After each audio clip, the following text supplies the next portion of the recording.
Hello everyone, welcome back to my YouTube channel আর Facebook page Education Hub BD. আজকের ভিডিওতে আমরা দুইটা বিষয় সম্পর্কে জানবো। প্রথম বিষয়তে আমরা জানবো যে পেনশনভুক্ত যে সকল সরকারি কর্মকর্তা কর্মচারী রয়েছেন, যারা মানবেতর জীবনযাপন করছেন, তাদের পে স্কেল, নবম পে স্কেল বাস্তবায়ন হলে তারা কতটুকু ভাতা পেতে পারেন সে নিয়ে সর্বশেষ আমার কাছে কি আপডেট রয়েছে সেটি আপনাদেরকে জানিয়ে দিব। দ্বিতীয় অংশে আমরা জানবো যে আমাদের যে ভাতা রয়েছে, সরকারি চাকরিজীবীদের চাকরির পরও কিন্তু বিভিন্ন ধরনের ভাতা থাকে। সে ভাতাতে সরকারি চাকরিজীবীরা কি কি ভাতা পাবেন, কতটুকু পাবেন সে নিয়ে সর্বশেষ কি আপডেট রয়েছে। তাহলে চলুন আমরা দেরি না করে, সময় ক্ষেপণ না করে চলে যাই মেন অংশে ভিডিও এবং জেনে নিই সর্বশেষ এই দুইটা বিষয় সম্পর্কে কি কি আপডেট রয়েছে। আমরা ভিডিওর মেইন অংশে চলে এসেছি। এখন আমরা জেনে নিব পেনশনভুক্ত এবং সরকারি কর্মকর্তা কর্মচারীদের ভাতা নিয়ে সর্বশেষ কি আপডেট রয়েছে। মেন ভিডিওতে যাওয়ার আগে একটা বিষয় বলবো যে পেনশনভুক্ত সরকারি কর্মকর্তা কর্মচারীদের দুঃখ দুর্দশা দেখার জন্য কিন্তু কেউই নেই। আমাদের যেমন সরকারি কর্মকর্তা কর্মচারীদের পেনশন না, নতুন পে স্কেল না আসায় আমরা যেরকম অনেক অর্থনৈতিক চরম দুর্গস্ত রয়েছি, তেমন কিন্তু পেনশনভুক্তরা রয়েছেন। আমাদের সরকারি কর্মকর্তা কর্মচারীদের অনেক সংগঠন রয়েছে যারা সরকারি কর্মকর্তা কর্মচারীদের অধিকার আদায়ের জন্য কাজ করে থাকে, কিন্তু পেনশনভুক্ত সরকারি কর্মকর্তা কর্মচারীদের কিন্তু দেখা কেউই নেই। এজন্য নতুন নবম পে স্কেল আসলে পেনশনভোগীদের একটু সুযোগ সুবিধা বাড়লে আমি মনে করি তারা একটু সসন্দেহে থাকতে পারবে। তাহলে চলুন আমরা দেরি করবো না, জেনে নিব পেনশনভোগীদের জন্য কি কি সুযোগ সুবিধা নবম পে স্কেল বাস্তবায়ন হলে থাকতে চলেছে। স্ক্রিনে আমরা চলে এসেছি। এখানে বলা হয়েছে দীর্ঘ প্রতীক্ষার পর সরকারি চাকরিজীবীদের জন্য নবম পে স্কেল বাস্তবায়নের প্রক্রিয়া দ্রুত এগোচ্ছে। শুধু নতুন বেতন কাঠামোর সুবিধা শুধু সরকারি কর্মরত চাকরিজীবীরাই নয়, অবসরপ্রাপ্ত পেনশনভোগীরাও পাবেন। জাতীয় বেতন কমিশনের প্রাথমিক সুপারিশ অনুযায়ী নিম্ন আয়ের পেনশনভোগীদের জন্য বড় স্বস্তি আসতে পারে। সে স্বস্তির ব্যাপারে কি বলা হয়েছে সেটা আপনাদেরকে জানাবো। এখানে বলা হয়েছে যাদের মাসিক পেনশন 20,000 টাকার কম রয়েছে, তারা তারা 100 বা দ্বিগুণ পরিমাণ তাদের পেনশন বাড়ানোর কথা বা পেনশনের ভাতা বাড়ানোর কথা বলা হয়েছে।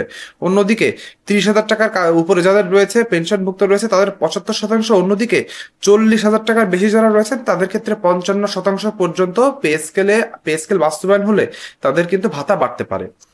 এই এই সিদ্ধান্ত বাস্তবায়ন হলে অবসরপ্রাপ্ত অনেক পরিবার আর্থিকভাবে বড় স্বস্তি পাবে বলে মনে করা হচ্ছে। আমরাও একমত পোষণ করছি। পেনশনভোগীদের একটু আর্থিক সচ্ছলতা প্রদান করতে হলে এটা করা লাগবেই, কেননা তারা তাদের পুরো জীবন যৌবন দিয়ে দেয় সরকারি চাকরিকে। সে সরকারি চাকরি থেকে চলে যাওয়ার পরে তারা যখন অসহায় হয়ে পড়ে, তাদেরকে একটু আর্থিক সাপোর্ট যদি সরকার না দিতে পারে, তাহলে আমি মনে করি তাদের সাথে কিন্তু বেইমানি করা হয়।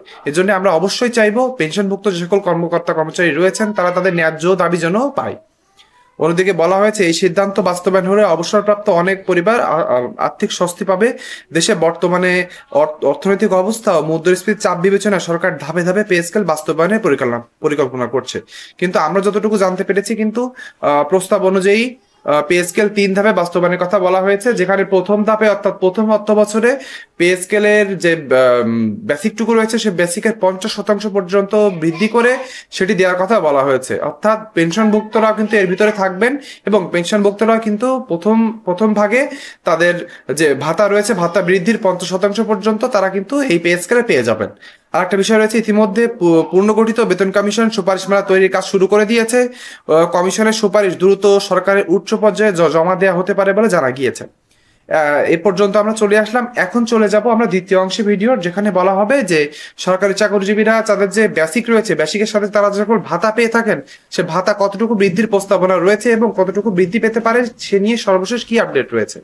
সেখানে বলা হয়েছে নতুন প্রস্তাবে বৈশাখী ভাতায় বড় পরিবর্তনের কথা বলা হয়েছে।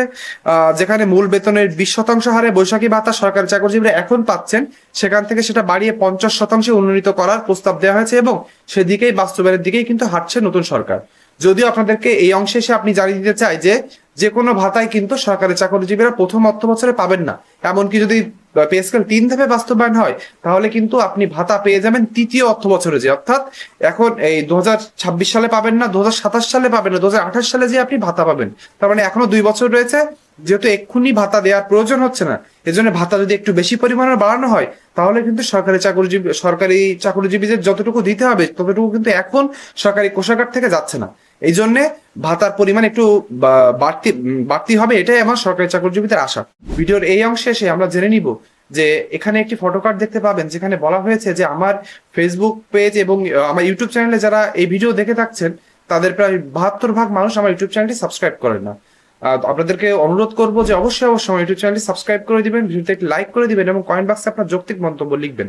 অন্যদিকে যারা আমার ফেসবুক পেজ থেকে থাকেন তার 90% মানুষ কিন্তু আমার ফেসবুক পেজটি ফলো করেন না। আমাদের কাছে অনুরোধ থাকবে ফেসবুক পেজটি ফলো করে রাখলে প্রত্যেক দিনের পে স্কেল সম্পর্কিত যখনই যে কোনো আপডেট আসবে আমি আপলোড করবো, সেটি সবার আগে আপনার কাছে চলে যাবে। এই জন্য বলবো অবশ্যই যেখান থেকে দেখছেন না কেন, ফেসবুকের কোনো গ্রুপ থেকে হোক, ফেসবুকের কোনো রিলস পেজ থেকে হোক, যেখান থেকে দেখছেন না কেন আমার ফেসবুক পেজটি ফলো করে দিবেন। এখানে বলা হয়েছে যে 11 থেকে 20তম গ্রেডের কর্মচারীদের মাসিক টিফিন ভাতা 200 টাকা থেকে বাড়িয়ে 1000 টাকা করার প্রস্তাবনা দেওয়া হয়েছে এবং এটি বাস্তবায়নের দিকেই কিন্তু আগাচ্ছে। একটা বিষয় বলা হয়েছে সন্তানদের চিকিৎসা ভাতা বাড়ানোর পরিকল্পনা করা হয়েছে, যেখানে প্রতি সন্তান প্রতি চিকিৎসা ভাতা 1500 টাকা থেকে বাড়িয়ে মাসিক 2000 টাকা করার সুপারিশ করা হয়েছে। অর্থ বিভাগের সূত্র থেকে জানা গেছে আগামী অর্থ বছরের বাজেট আংশিকভাবে বাস্তবায়নের জন্য 35,000 কোটি টাকার বরাদ্দ খসড়া করা হয়েছে। এখন আমরা জেনে গিয়েছি ইতিমধ্যে কিন্তু আমাদের অর্থমন্ত্রী দেশে চলে এসেছেন বিদেশ সফর শেষে। এখন অর্থমন্ত্রী সহ অর্থ মন্ত্রণালয়ের বড় বড় কর্মকর্তারা এবং প্রধানমন্ত্রীর সাথে কিন্তু বৈঠকের পরে আমরা জানতে পারবো পে স্কেল বাস্তবায়নে সরকার কোন দিকে হাঁটছে। আমরা জানি এখন কিন্তু সরকারের কাছে দুইটা পদ্ধতি রয়েছে, একটা হলো 3 অর্থ বছরের বাস্তবায়ন, একটি হলো 2 অর্থ বছরের ধাপে ধাপে বাস্তবায়ন। তাহলে এটা কোন দিকে সরকার নিবে? 2 অর্থ বছরে বাস্তবায়ন করবে। আমি মনে করি 2 অর্থ বছরে বাস্তবায়ন করাটাই সব থেকে শ্রেয় হবে।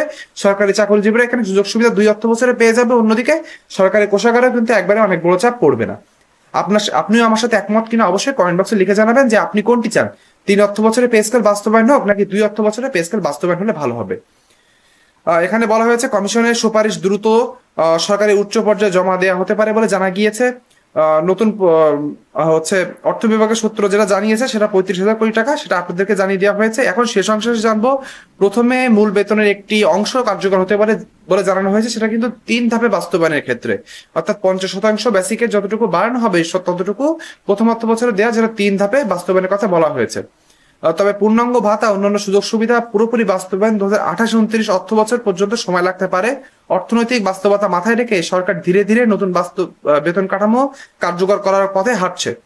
সব মিলিয়ে নবম পে স্কেল সরকারি চাকরিতে ও পেনশনজীবীদের জন্য বড় আর্থিক স্বস্তি দিতে পারে বলে জানা গিয়েছে। পে স্কেল বাস্তবায়নে এটাই রয়েছে আমার কাছে সর্বশেষ আপডেট। পে স্কেল সংক্রান্ত এমন সত্য এবং অথেন্টিক নিউজ সবার আগে পেতে চাইলে কিন্তু আমার ইউটিউব চ্যানেল এবং ফেসবুক পেজে চোখ রাখতে হবে এবং 2টা সাবস্ক্রাইব এবং ফলো করে দিতে হবে। আমার ভিডিও শেষ পর্যন্ত দেখার জন্য সকলকে ধন্যবাদ। সকলে ভালো থাকবেন।